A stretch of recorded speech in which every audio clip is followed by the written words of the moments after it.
Hello everybody, welcome back to Jordan Talks Football. So Liverpool have signed Bradley Barcola. Here you go, by Fabrizio Romano. And honestly, the kind of thing that you were looking for to happen really towards the end of the transfer window. This one has been dragging on for a while. But as we saw, Fabrizio Romano since May was pretty adamant this one was going to happen. And we've finally got the here you go from him now over the past day or two. A very, very good signing for Liverpool. And honestly, probably one of the signings that will take us from probably a top 5 finish realistically this season with a new manager and a thin squad to maybe a top 2 or 3 finish, in my opinion. Realistically, I would say, because of the addition of Bradley Barcola, who, let's face it, is a very, very good player. The reality is, for me, is that Liverpool have obviously got a pretty thin squad still, and it looks like we may still add some more players in, depending on how much time we do have left. About 4 days now, I believe, in this window. Looking like we've left things pretty late, but we have got our primary marquee signing target of Bradley Barcola, who has been here you go'd. Even David Ornstein's piled in and chimed in and said that it was going to happen. And I think the reality is with this one, it's going to be a very good signing for Liverpool. Ultimately, it does seem as though Liverpool were looking at getting 2 or 3 wingers, maybe 4 wingers in this transfer window, depending on what happens with Gakpo. Obviously, we saw at the start of the window, James Pearce and everyone else saying that Liverpool would be adding 2, 3, maybe 4 wingers generally into our squad, and probably making 1, maybe 2 marquee top signings that could be, the replacement for Mo Salah. So essentially what we've had was the whole summer of, first it was Diamande. Obviously he ended up going to Real Madrid, despite being close to a move to Liverpool and PSG. Apparently that was an agent issue. But Barcola was always top of the list for Liverpool, according to many sources. Fabrizio Romano saying that we wanted him last summer, and we ended up getting him this summer because we persevered and got him in the end. Obviously, Barcola wanted to leave PSG and play more, and it looks like he will be our marquee signing. He'll probably play on that left wing position, and it remains to be seen now what happens with Gakpo. Are we going to keep Gakpo and buy another winger? Because it looks like Ismaila Sarr or Minter could come. They've both been subjected to bids as well from Liverpool over the past few days, over the past week at the very least. And it leaves us in a situation where you think, well, what's going to happen with Liverpool then? Because obviously, we do look like we're still pretty thin on the ground. Obviously, Barcola is the Salah replacement. But Iraola said himself that he wants more reinforcements. He wants more wingers. He wants 4, probably 5 wingers realistically that can do a job, rotate in and out of the team, and have that depth that he, let's face it, at Bournemouth, they didn't have Champions League football or even any European football. Iraola did take them to that last season with 57 points. But the reality is he never had that extra workload to contend with his system and his style of play. It's clear that he needs more bodies in general. And we've lost Curtis Jones recently as well. And apparently we might end up losing McAllister over the next few days to Man City, potentially as an Enzo Fernandez alternative for them. So it remains to be seen, really. There's quite a lot of things going on here with Liverpool that are a little bit up in the air, really. The Barcola signing is obviously a fantastic deal. I do think that elevates our squad massively, especially our first 11, which he'll undoubtedly be in. I think he will probably drop Gakpo out of the first team and he'll replace him in the first team. I can imagine Engamoa will probably persevere with him for a few more games at right wing, but I didn't think he looked that comfortable or that effective in pre-season or against Newcastle in the right wing position. And I thought Munoz, to be honest, looked a lot more effective there than Engamoa did. Unfortunately for Engamoa, he's an excellent player, but I think he's definitely more of a left winger than a right winger.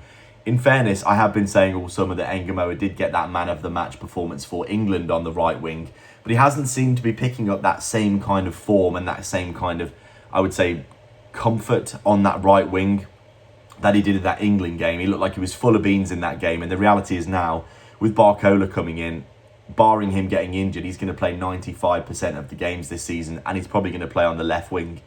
We know Iraola likes to switch his wingers, and he likes to alternate his wingers mid-game and also just in general swapping them around. We know that Lewis Kumas has been kept in the first team squad and actually had some minutes against Newcastle. I think he's definitely going to have a part to play in that forward line as well as another versatile forward. But it looks like Barcola's been bought. Fantastic stuff. Very excited about him. I think he could end up being one of the best signings for Liverpool in recent years, because honestly, him with Isak and Wirtz, who I think are going to have good seasons as well this season, I think it's going to start coming together for Liverpool. Barcola, exactly the kind of profile that Iraola likes. He's very young, extremely fast, very good in the press, good at turning the ball over high up the pitch, and he's obviously devastating on the counter-attack and a profile that is only 23 years old and can develop into his prime in the next 5 years. So him, Isak, Wirtz, they're all going to have room to develop and grow in the system, in the team. And I think it's going to be really good signing for Liverpool. I don't really see how this one doesn't work out unless he does pick up a few injuries and it stunts and halts his progress. But for me, this one is going to definitely be a good signing for Liverpool, in my opinion. £100 million fixed with £20 million of add-ons if we win trophies, I think is a great piece of business in this market that is so overinflated in terms of prices. And as of now, I think this Bradley Barcola deal is going to get done in the next day and be fully completed. He'll probably be there in the stands against Nottingham Forest, and then next week he'll be in the team. So it'll be very interesting to see how he does, but I do think he will pick up that left wing position in the first team. Gakpo's going to drop down to the bench. Maybe he'll get sold. But it looks like Liverpool will add another winger regardless of this, which is very fascinating to see. I think we could end up with probably, from the looks of things, we might go back in for Minter. But apparently his price tag is outrageous now at £90 million. I mean, what are we thinking in this transfer window? That is absolutely obscene for Minter. I thought £50 million would have been a good deal for him. Brighton were apparently holding out for 70 million. We came back with 60, and then they said no, and then we didn't go back in, and now they want 90 apparently. I mean, he's never going to get sold for £90 million at all. It's just not going to happen. Obviously, we pivoted to Sarr, who was subjected to a £50 million bid from us as well. As another reinforcement, we're looking for right wingers now. Barcola obviously was the left winger addition that we really wanted, but we still haven't replaced Mo Salah in terms of his position. We have seen Munoz, Engamoa play there. We know that Chiesa can play there. We also know that Barcola can play there. I think the reality is that Barcola will play the left wing. Chiesa hasn't been in the squad at all. Apparently he's been ill, but frankly, I mean, he could get sold in the last few days of the window. Harvey Elliott, not even in the squad against Newcastle either. It remains to be seen whether either of those will feature for Liverpool again. In my opinion, they could well get sold, or at the very least, they'll be on the periphery. Munoz, Engamoa, and Barcola and Gakpo are clearly going to be the four wingers as of now in the squad going into next season. But if we get someone else, another winger in the next 3 or 4 days for the right wing, primarily, like I said, Minter or Ismaila Sarr could go there. And if Gakpo leaves as well, we could end up with another winger. But we know Iraola, the name of the game, as I've said all summer, was the fact that we brought him in right at the start of the window. He knows the kinds of profiles of players that he wants, that he needs for his system and his team to function. And obviously with the Champions League football as well, it's going to be a big workload for the players, especially in the style of play. And he's going to need bodies. He's going to need players that he can rotate with. If some players aren't doing it, he can either swap them mid-game to the other sides, see how they do, because all the wingers that we're going to be buying or have already can all play both sides. Engamoa, Munoz, and obviously Barcola can play both sides as well. Chiesa can. And if we buy Minter, he can play both sides. Mbaye, who we've also been linked with from PSG, can play both sides. And also Ismaila Sarr can play across the front line as well. So they're all versatile players. We know that Iraola wants players that can play all across the forward line. They can swap mid-game. They can also be rotated in and out. And he wants to, as he said in pre-season, he wants to mitigate that drop-off from the first team to the second team players. Obviously, this is always a struggle. It's one of the biggest struggles as a manager. Obviously, everyone has a first team. The first team is the best team that performs the best. We all know this. But the drop-off to the second team was a big issue for Liverpool in pre-season. And we did play well against Como when we swapped less players. But against Newcastle, you could see there wasn't really that many players that we could bring on and change the game off the bench. Obviously, Munoz came on and did change the game. I thought Kumas had a good cameo as well. But I think Iraola wants reinforcements in general, players he can bring on from the bench that have that real impact. Munoz and Engamoa, Kumas could be the ones. If Barcola and Mbaye or Minter or Ismaila Sarr get bought, you can imagine that Barcola will start most games. I think that's a given.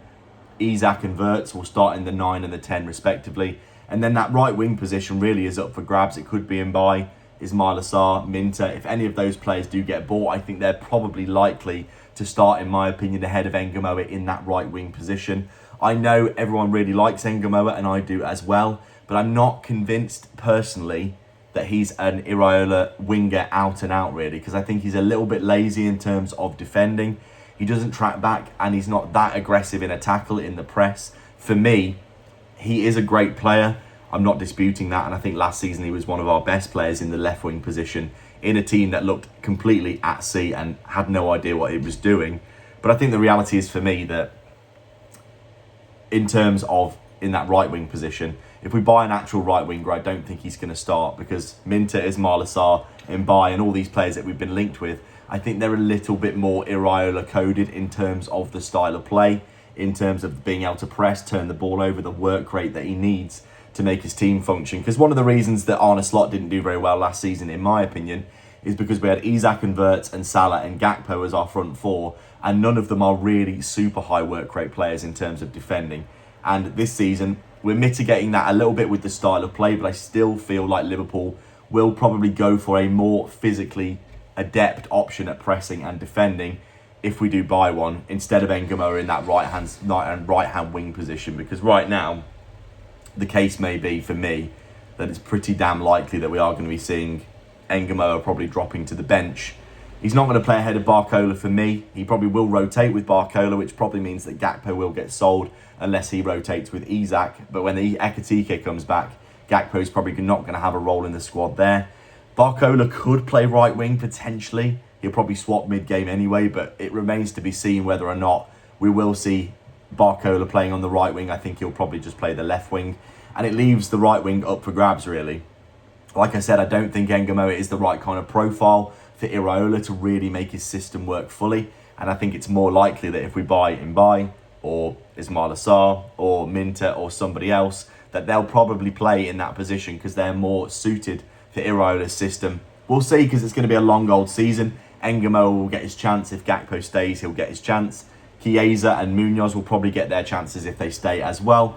But as of right now, Barcola has been signed. Liverpool are looking to buy another winger, which is fascinating. And it's going to be really interesting to me to see who we get.